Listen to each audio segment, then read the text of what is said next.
this place. This is Dr. Traci K. Welcome to another Sunday Spiritual Vibe message.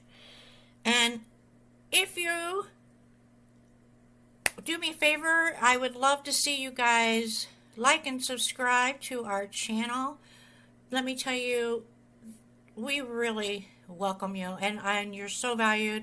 Would love to get to know you guys more. Please do me a favor and comment. Like us on social media. Let me know what's going on. Check out Spiritual Vibe Challenge groups and Working It Out series groups. You can come in there. Oh my goodness, so love them in the place right now because the groups are really wonderful. They send these greatest motivational message and art and inspirational vibrational good. I love it. It's so great because and there's people if you're seeking answers, if you need some encouragement, if you need some spiritual meditation and a prayer, whatever, come into that group. Let us know what's going on. Everybody will be happy to send that good energy to you and blessings if we can. But let's move on further. I want to talk about today's message.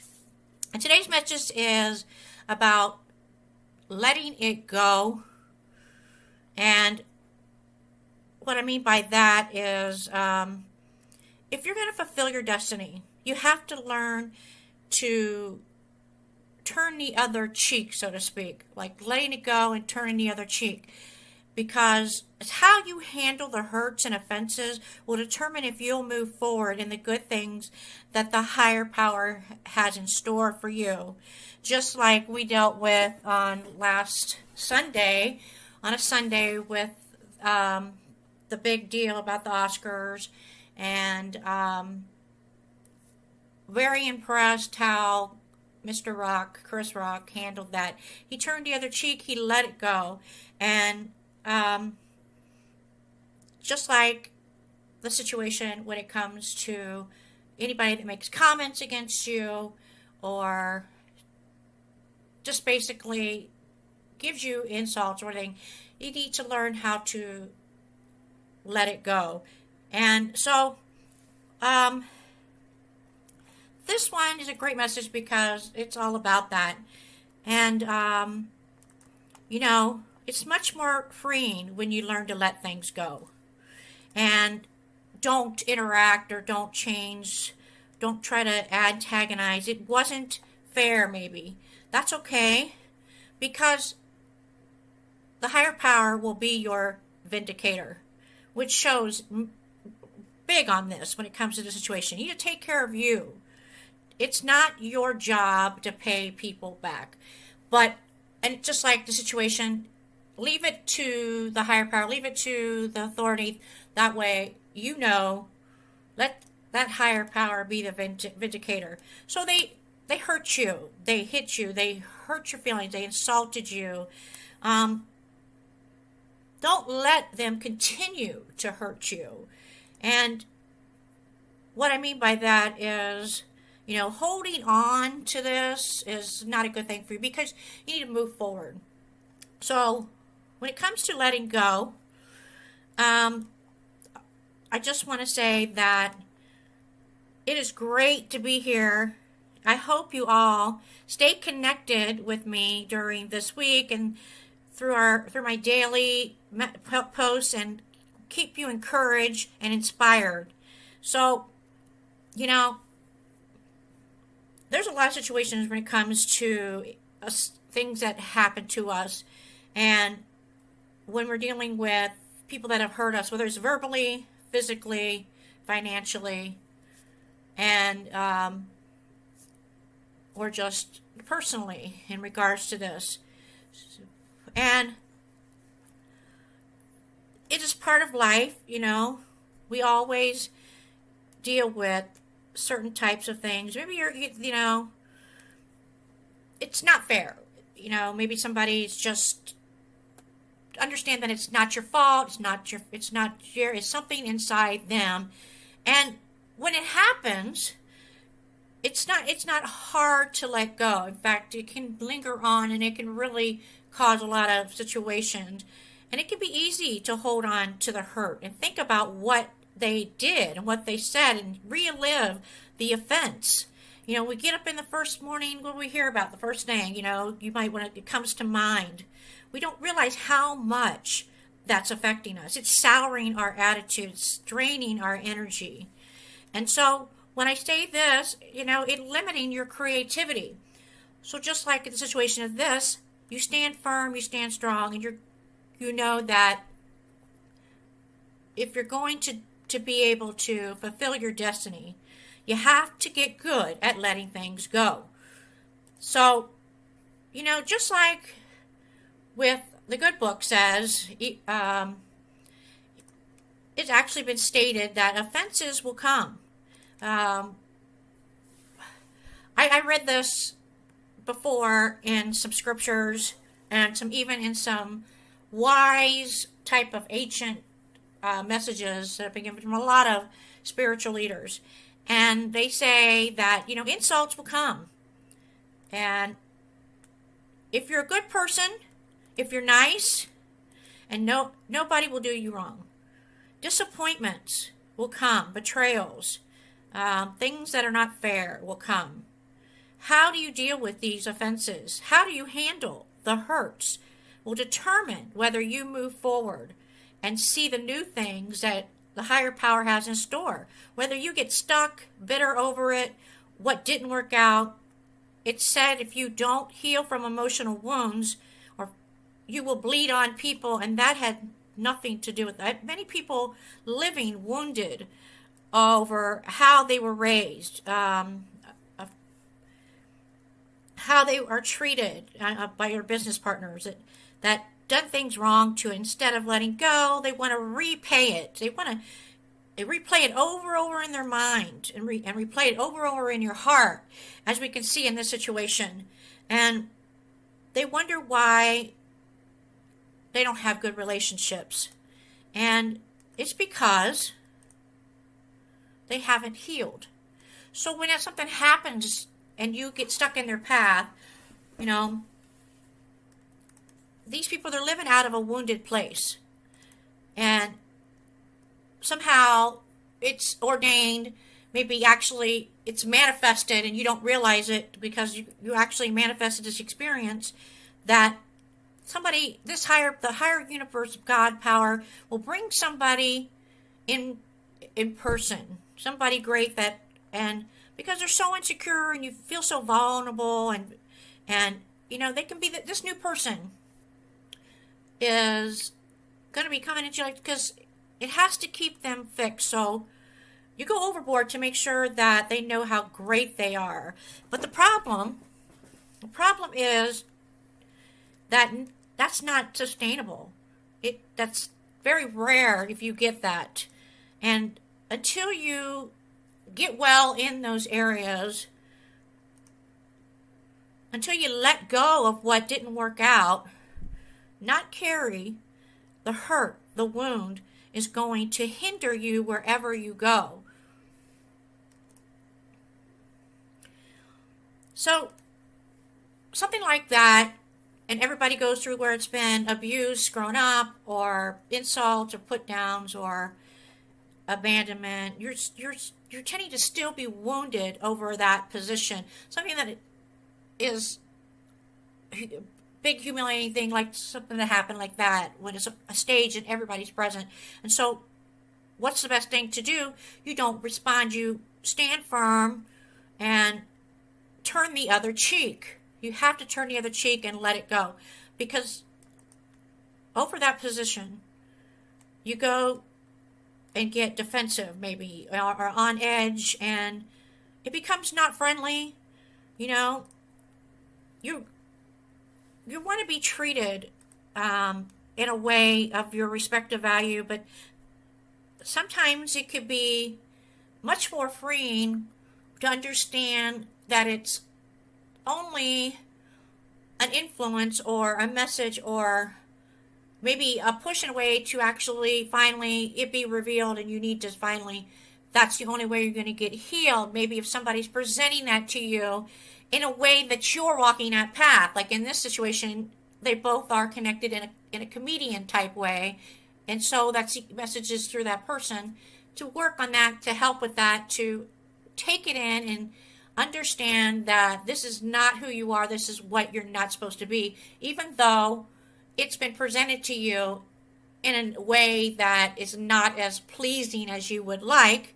And so it's much more freeing when you learn to let things go. I know it wasn't fair. That's okay. The higher power will be your vindicator. And they'll take care of what's wrong. It's not your job to pay people back. They hurt you once, don't let them continue to hurt you by holding on to it. You lost a loved one. I know that it's painful. It's okay to go through a season of mourning. Maybe you lost a best friend. You were insulted and hurt in a humiliating way. And instead of holding on to that hurt, living in that mourning, keep new doors opening. As we can say, just like with a new moon here, this is a time to take a new beginning. That's gone now. It's in the past. Don't hold on to it. Now it's a new beginning, a new moon, a new cycle. And you can see the new relationships, the new opportunities. Maybe it wasn't meant to be for that. And so let me give you an example. I'm going to use a scripture. I love, the medieval times or just using the past, whatever. And history. History is important, even though I'm not a fan of a history. I'm not a real big history fanatic.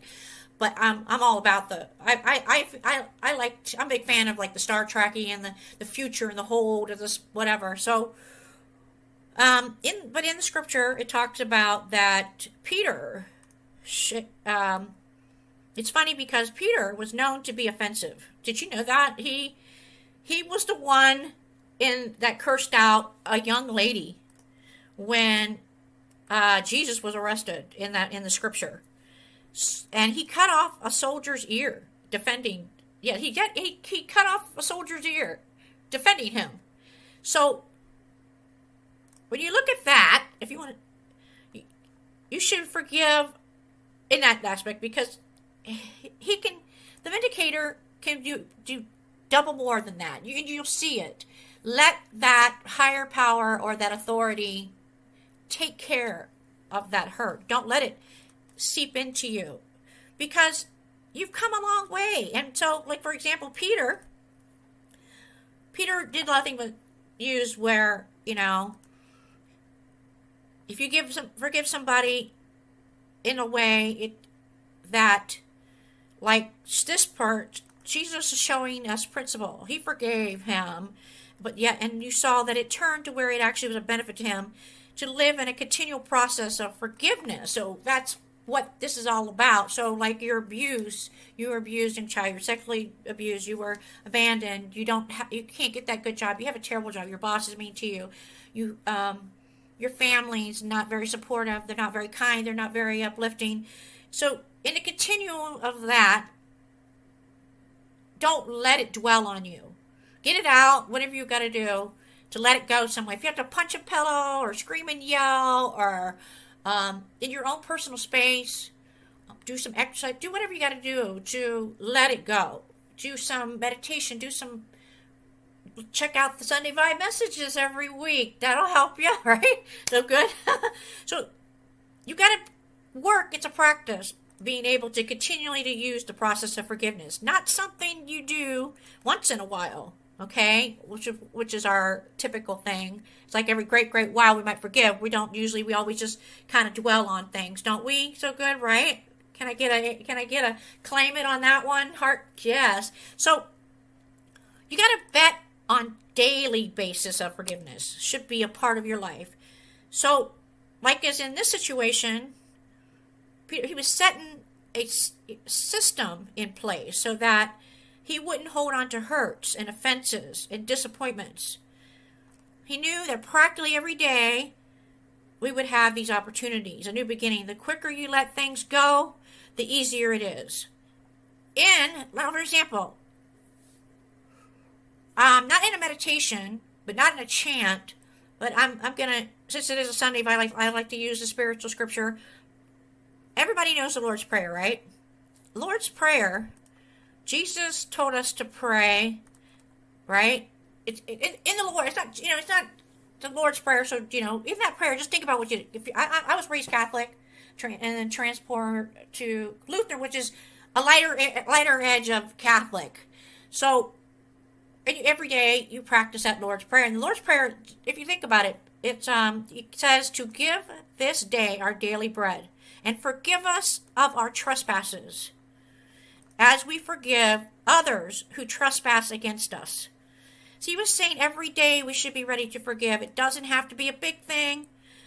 Okay, so what if that guy cuts you off in traffic? What if,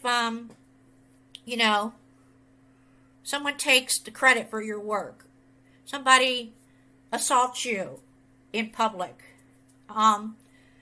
Souring, in a sense, the whole energy of what was supposed to be fun and spiritual and vibes and good vibes and celebrating, so to speak, turned to that sour type of deal. And it took away a lot of that. Don't let it do that. So when it sours your day, when it sours your week, and because if you're still dealing with it being soured, I'm going to tell you right now, your time is valuable. That's a distraction. To think about that. That's a distraction to trying to get you off your course. Offended over something, that doesn't matter. That clerk at the store was rude to you at the store. Your mother or your father puts you down and insults you and says things that, or your family hurts you or keeps you away from things. What you have to do is recognize it, pinpoint it, put your hand on it and stop it, and then just smile and move on. I've learned this, trust me. Life is full of wounded people. People that haven't dealt with the negative things in their heart or in their past at times. Those people will be disrespectful. They'll say and do things they shouldn't, that are hurtful. You can't stop the offense from coming, but you can keep her from getting you down by standing firm on that stage, turning that cheek, recognizing it, but don't let it possess you. And that is when you let it go. Then letting it go, turning it into a comedy and a positive thing, making it laugh, making it funny. Right? Because like it's anything, like this gentleman did on the next time he showed and people bringing it up, he flipped the script and he let it go. And he said, come on now, it's time to let it go. Is that what we're going to talk about here? No, we got to talk about the things. Let it go. So how much time are you going to spend being offended, bitter, holding a grudge? How much more could you accomplish if you would start letting things go? Release it.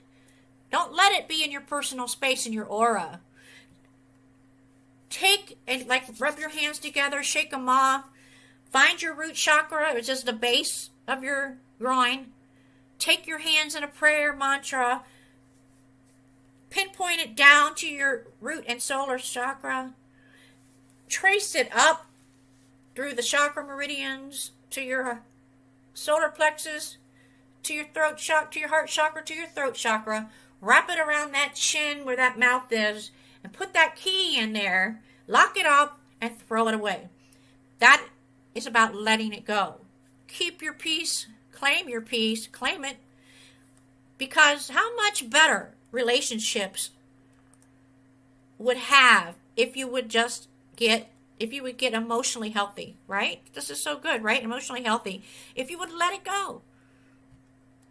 Forget what that person said. Forget what that person did to you. You can forgive. You might not be able to forget. And maybe they shouldn't not forget. And it'd be reminded, trust me, in a lot of ways. But give it to the higher power. Quit reliving the hurts. the offenses, the abuse. This is where, and also that we use, I'll give you another example, good story. I, I'm not a super expert on the Bible, but I remember studying it in my theology. So David always stands out to me. I mean, he's used so much for examples. So again, I'll use David again. David in the Bible, in the scriptures, excelled. David was, an expert at letting things go. Did you know that? And as a teenager, he was insulted all the time. His father never complimented him or pat him on the back. He didn't really, maybe your parents didn't believe, his father didn't believe in him, just like maybe some of your parents don't believe in you, or some of the people around you and you don't believe in you. And just like David's father didn't believe in him, he looked down on David. Never claimed him or gave him affirmation as his son. When the prophet, like Samuel, who was considered a prophet, came to David's father's house to choose one of the sons that he had to be the next king of Israel, his father didn't call David.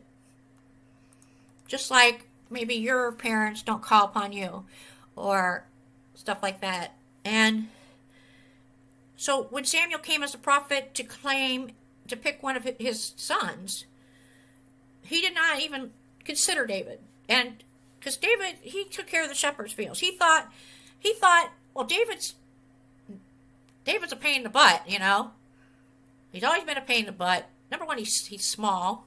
He thinks he's too young. He's just always talking back, Not that talented. And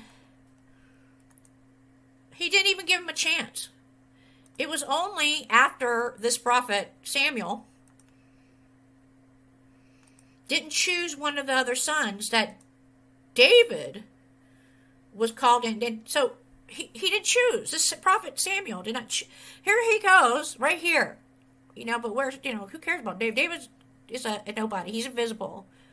Just like maybe you feel invisible sometimes, where in your career, nobody sees you, or your relationships, or the media, or people that are really you look up to and mentor and important to, and wish they would know you and recognize you for your talent or for your creativity or for your skills, right? So when somebody like this, a prophet who's got the power and authority to bring somebody else's life to a better place, like Samuel did, here he had these sons, right?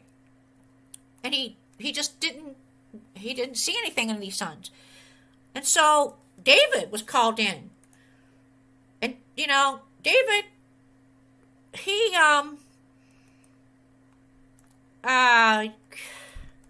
it felt like a sting with him, being rejected. Doesn't it feel like a sting with you sometime when you're rejected by your family? When they leave you out? Just like with David, I use this because David is a shepherd in the field, and he took care of sheep, right? Well, don't you sometimes feel like you're the black sheep of the family, so to speak? You're made fun of, you're put down, you're kept out of things with the family, or kept out of things with your job. And, just like in this situation, David's older brothers, who were soldiers, who constantly belittled him. David, what are you doing here? You're an idiot. What did you do? Can you not get things any right? You only have a few sheep to take care of. You're supposed to be taking care of these sheep, David. And yes, David was condescending. He was kind of off. He was, and it, yeah, there was a lot of sarcasm going on between the brothers and David. And, it was like a roasting, just like they would always, roast him, so to speak, just like the situation happened last Sunday. So, David could have been offended. He could have been upset. But the scripture says David turned and walked away. He turned the cheek But then he came back and he went to his what he did was supposed to do as what he was called to do on the sheep way, and he walked away. He knew, just like in this situation, the importance of letting things go. Like, oh man, what just happened? All right, I'm going to let it go now. I'm going to keep talking about something else because that's what we're here for. And so, had not David done this, but like, or just situation like with anything on that, what happened last Sunday, in a sense, or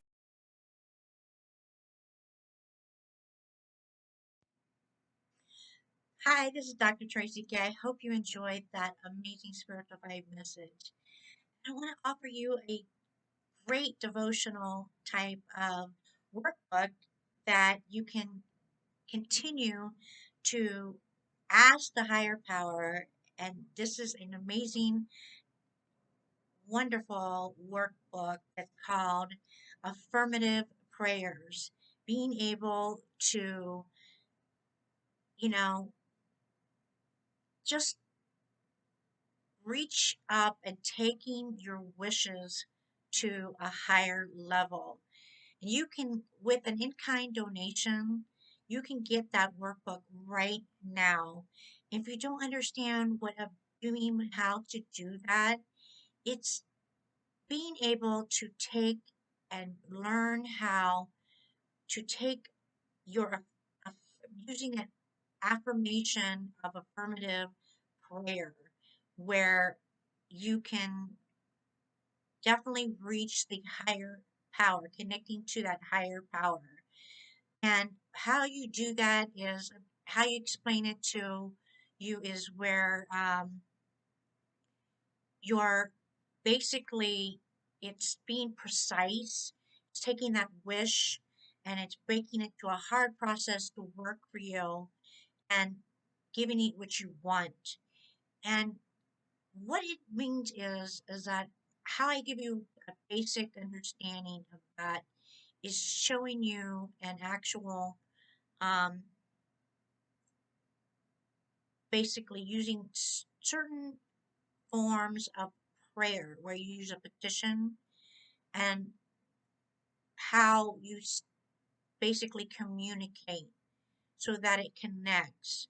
And how I think you understand is it's imploring that higher is a method that involves connecting that spirit to that higher power inside and inserting those positive beliefs that you kind of learned with this message today. And it's the same technique that Jesus taught. He stated, so I tell you, whatever you ask for in prayer, believe that you have received it and it will be yours, which is exactly what I teach when I say, when you affirm it and you say, I claim it, because that means that it's affirmative. So when you claim it, that is learning. So this is a devotional workbook that can help you understand a little bit more about that method. Don't forget also to check out my series, the Ashes to Beauty series, that you can get also for healing the soul of a woman. Plus, I also have the crowns from heaven. And so check out those series, okay? And I'll see you on the next message.